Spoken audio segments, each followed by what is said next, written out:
السلام عليكم ورحمة الله وبركاته. نحمده ونصلي على رسوله الكريم، أما بعد، فأعوذ بالله من الشيطان الرجيم، بسم الله الرحمن الرحیم۔ ناظرین کرام، آج کی ویڈیو میں ہم رزق کی بندش، بے روزگاری کی وجوہات کا قرآن و حدیث کی روشنی میں حل تلاش کریں گے۔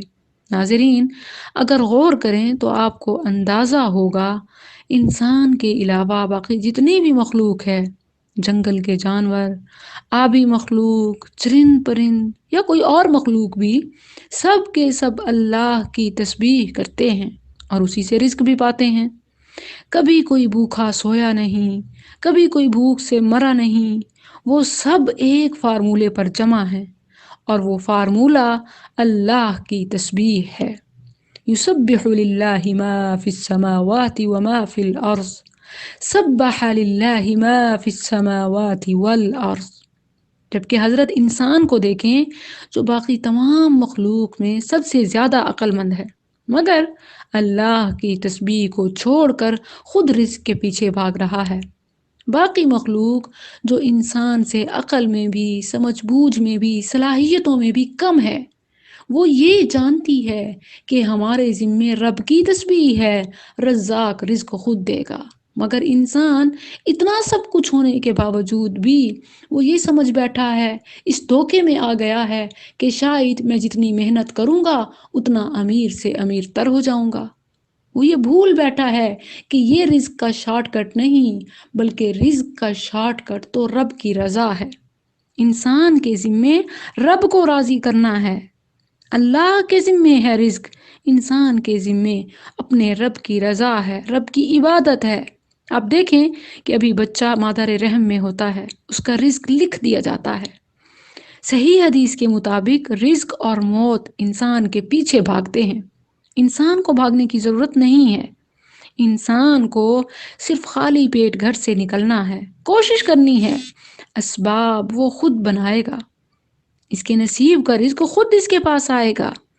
جب رزق اللہ کے ذمے ہے تو رزق حاصل کرنے کا شارٹ کٹ یہ ہے کہ رزاق کو راضی کریں اور خود فکر معاش سے آزاد ہو جائیں۔ اب سوال یہ ہے کہ وہ راضی کیسے ہوگا؟ تو آئیے رزاق کو راضی کرنے کے طریقے جانیے تاکہ رزق کے بھی انبار لگ جائیں اور آپ فکر معاش سے آزاد ہو جائیں۔ علامہ ابن القیم الجوزی رحمہ اللہ کا اس حوالے سے کہنا ہے کہ 4 چیزیں رزق کو بڑھاتی ہیں، انہیں کرنا چاہیے۔ سب سے پہلی چیز رات کا قیام ہے، قیام اللیل۔ بے شک آپ زیادہ رکعات نہیں بھی پڑھ سکتے تہجد کے وقت میں، صرف 2 رکعت پڑھ لیں اور اللہ سے دعا مانگیں، کیونکہ اس وقت اللہ خود آسمان دنیا سے منادی کر رہا ہوتا ہے کہ کوئی ہے مجھ سے مانگنے والا، میں اس کو عطا کروں۔ تو اٹھیے، نماز سے کچھ دیر پہلے ہی اٹھ جائیے اور اپنے رب سے مانگیے تاکہ وہ آپ کو عطا کرے۔ ناظرین، رزق کی فراخی کے لیے جو دوسری چیز ہے وہ ہے کثرت الاستغفار۔ صبح کی نماز کے بعد صرف ایک بار سجید الاستغفار پڑھ لیا کریں، اللہم انت ربی لا الہ الا انت خلقتنی، یہ مکمل۔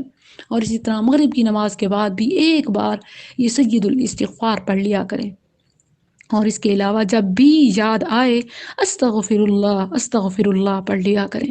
قرآن میں اللہ فرماتا ہے فَقُلْتُ اسْتَغْفِرُوا رَبَّكُمْ إِنَّهُ كَانَ غَفَّارًا يُرْسِلِ السَّمَاءَ عَلَيْكُمْ مِدْرَارًا۔ تم استغفار کرتے جاؤ، میں آسمان سے رزق کی برسات کر دوں گا۔ ناظرین، کتنا آسان شارٹ کٹ ہے، بس صبح کی نماز کے بعد اور مغرب کی نماز کے بعد ایک بار سجید الاستغفار پڑھ لیں اور جب بھی یاد آئے استغفر اللہ پڑھ لیا کریں۔ ناظرین، رزق کی فراخی کے لیے جو تیسری اہم چیز ہے وہ ہے صدقہ۔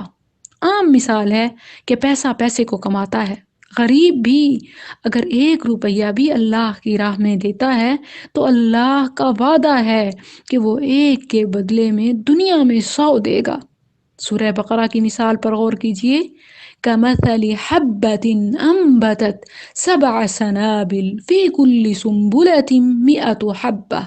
دنیا میں جب کوئی 1 گندم کا دانہ زمین میں بوتا ہے تو اس پودے سے جو پودا نکلتا ہے اس دانے سے، اس پودے سے 7 بالیاں نکلتی ہیں، ہر بالی میں 100 دانہ ہوتا ہے، اور اللہ تو تمہاری نیت کے مطابق، تمہارے خلوص کے مطابق، تمہارے جذبے کے مطابق تمہیں اس سے بھی زیادہ نواز سکتا ہے۔ تو ابتدا کیجئے، رب سے بزنس کیجئے، کوئی فرق نہیں پڑتا کہ وہ 1 روپیہ ہی کیوں نہ ہو۔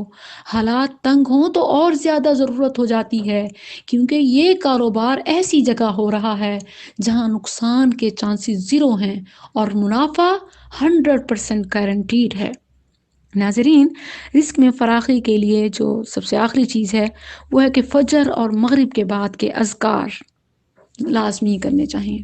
یہ نسخہ قرآن میں کئی جگہ پر اللہ نے بتایا ہے، وَسَبِّحْ بِالْعَشِيِّ وَالْإِبْكَارِ، صبح و شام اللہ کی تسبیح کرو، اور پھر اسی طرح فرمایا يُسَبِّحُ لَهُ فِيهَا بِالْغُدُوِّ وَالْآصَالِ، صبح اور شام کا ذکر رب کو بڑا پسند ہے، اس سے وہ راضی ہو جاتا ہے۔